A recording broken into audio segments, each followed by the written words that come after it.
शेतकऱ्याचा फळ आणि भाज्या हा शेतमाल नियमनमुक्त करण्याचा निर्णय सरकारने घेतलाय। बाजार समितीतल्या व्यापारी तसंच कामगारांनी मात्र या निर्णयाला विरोध केलाय। शेतकऱ्यांचं हित जोपासण्याच्या नावाखाली एक चांगली व्यवस्था मोडीत काढण्याचा हा प्रयत्न असल्याचं त्यांचं म्हणणं आहे। सरकारचा निर्णय गोंधळ निर्माण करणारा तसंच निव्वळ धूळफेक करणारा आहे। शेतकऱ्याची सरकारला खऱ्या अर्थानं काळजी असेल तर त्याच्या शेतमालाला उत्पादन खर्चावर आधारित हमी भाव मिळेल याची व्यवस्था करावी अशी मागणी त्यांनी केली आहे। या पार्श्वभूमीवर सरकारच्या निर्णयाला एकजुटीने विरोध करण्याची भूमिका व्यापारी आणि कामगारांनी घेतली आहे। त्याची दिशा ठरवण्यासाठी राज्यातले हमाल मापाडी महामंडळाच्या प्रतिनिधींची बैठक येत्या 29 मे रोजी पुण्यामध्ये होणार आहे।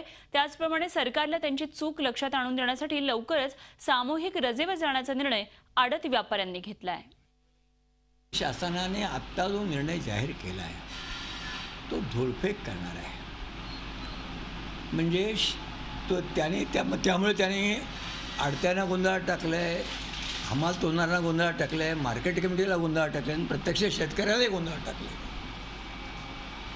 शेतकऱ्याच्या हिताचा नाव आणलेला आहे। सरकार शेतकऱ्यांच्या किती पाठीशी उभा आहे। ज्या वेळेला आम्ही सगळेजण 8 दिवसाच्या 10 दिवसाच्या 15 दिवसाच्या सामूहिक रजेवरती जाऊ त्यावेळेला सरकार खरंच शेतकऱ्यांसाठी काय करतंय हे आपण सगळ्यांना पाहायला मिळेल, जनता पाहिल।